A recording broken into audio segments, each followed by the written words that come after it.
Thank you very much, Honorable Speaker, for this chance to give my views on this bill. Honorable Speaker, on the onset, on the economic sense of it, everyone should support a lean government.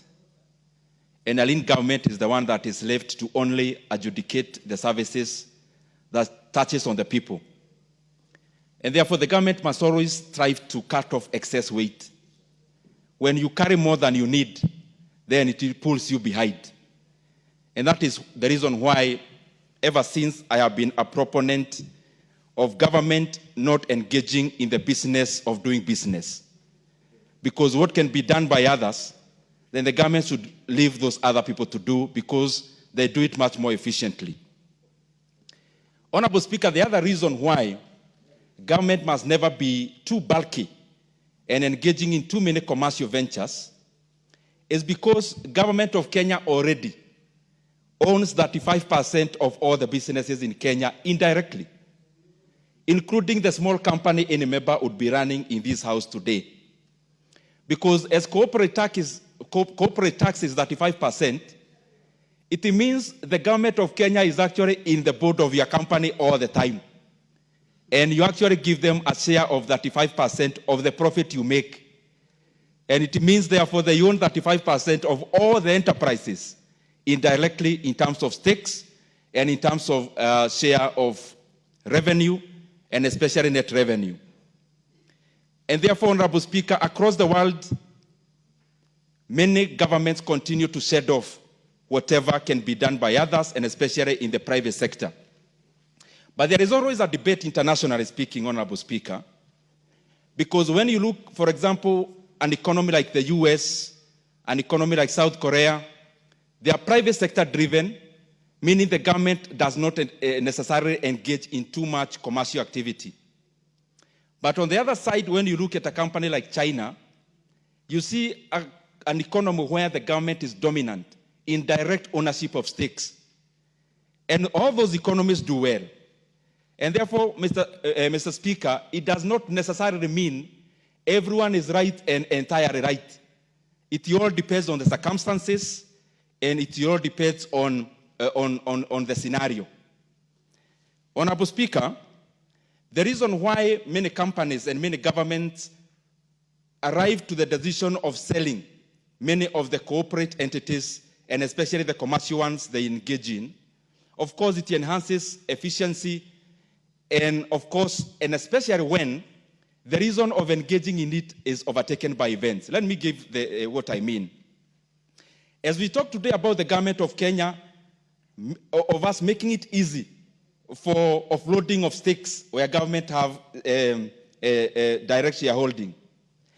As late as now, Honorable Speaker, yesterday, the US government was investing in American lithium.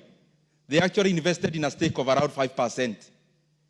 In the last 1 month, the US government actually invested $9 billion into Intel.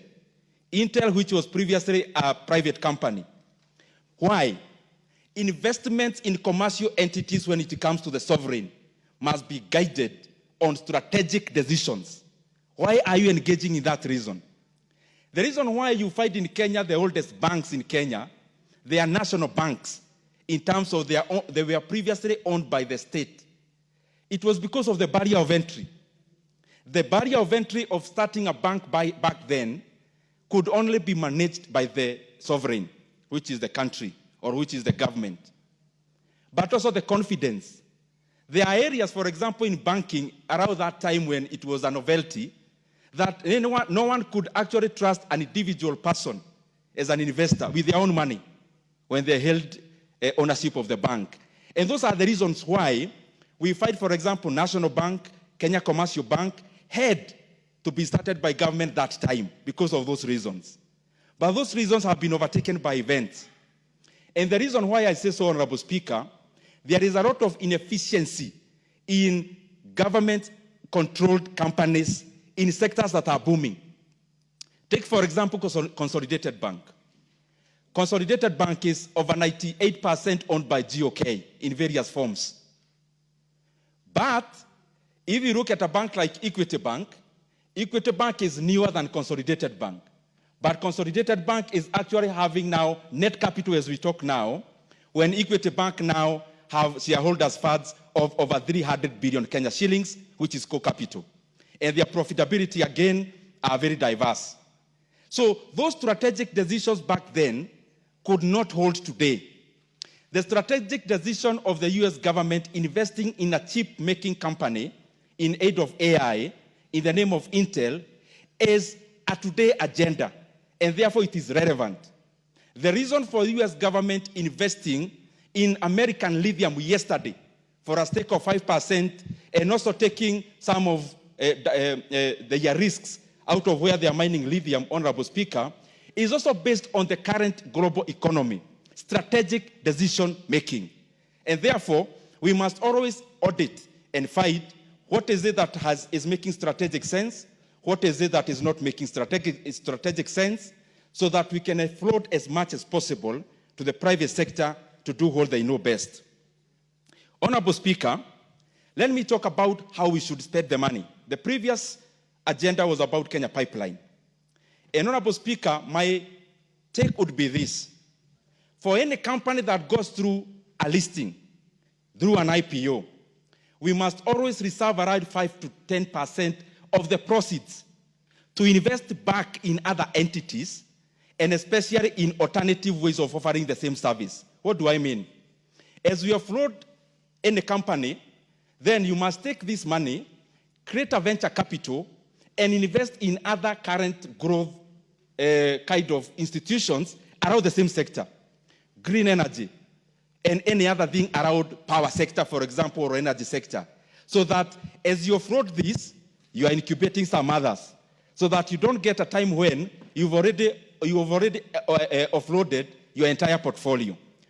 Honorable Speaker, let me talk something about the current capital markets, because it's very important even for the agenda we had about Kenya Pipeline, and even this bill. Honorable Speaker, capital market is everything about international capital flow.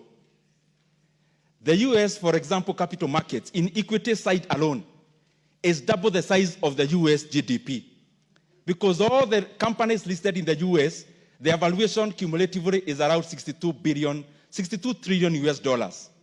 In the income sectors, in the fixed income side, it is over 55 trillion. What do I mean, Honorable Speaker? If you compare the same with our capital markets here, it is too small, Honorable Speaker. And therefore, we must make every effort to make it more bigger and attractive. But this is the catch, Honorable members. I am one of the people who would never actually vouch for the listing of Kenya Pipeline. And I'll give you a very practical reason. The current NSE in Kenya has been bearish this year, going up. But the companies listed are still grossly undervalued. And I can tell you without blinking of an eye, Honorable Speaker, this issue of Kenya Pipeline will bring a lot of excitement. Kenyans will buy in the IPO. But after the announcement of the financial results in February for the full year, the share company will collapse. And the share price will collapse. And this is the reason. The current investor in the NSC are not buying assets. They are buying revenue. They are buying the bottom line. What do I mean? Look, for example, a company like Kenya Power. Kenya Power has a valuation, the entire Kenya Power has only a valuation, a market cap of only 27 billion. The reason I use the name only is in comparative to the assets. It has assets of over 350 billion shillings. And it's a company that's making net revenues of 20 billion, but the valuation is 27 billion. Now, a company like Kenya Re, a company has net assets of over 51 billion, net assets. And the valuation in the market, Honorable Speaker, is 17 billion shillings. This company, Kenyans will buy out of excitement, but after the announcement next year of the full year results, the share price will collapse. And that is why I am also fearing that the government may end up forcing NSSF and other provident funds to actually take part in this, because commercially it may not be viable for a logical investor. The current investor is not buying assets. The current investor in the market is buying net revenue. And if you look at the profitability of Kenya Pipeline, last year was 6.8 billion. Average for 5 years is 5 billion. An equivalent company in the NSC making a profit of 5 billion, including a bank, the valuation is not more than 35 billion. So that is the kind of valuation that investors are going to encounter as we come on next. The other thing is control. We fight government-owned entities, Honorable Speaker. Government owns 18% of KCB, but then control 100% of the board. That is one of the things that even the listing of the asset that will be listed should be captured. That the government cannot own 35% of an asset, then control 100% of the board. The other 65% should be given board positions. And if the government is giving the CEO, then the chairman should not be from the government, should be from the private sector. Honorable Speaker, the real valuation I was talking about, this is a topic I can talk about the whole day, Honorable Speaker. If you look at a company like Kengen, the valuation is around 55 billion. If you look at the peers in a place like Nigeria, like Geregu Power, Transcorp Power, doing the same and producing less, actually have the capacity of Kengen. The valuation is 200 billion respectively and 211 billion Kenya shillings if you convert from Naira. So what am I trying to say? Our market is not doing justice to valuations.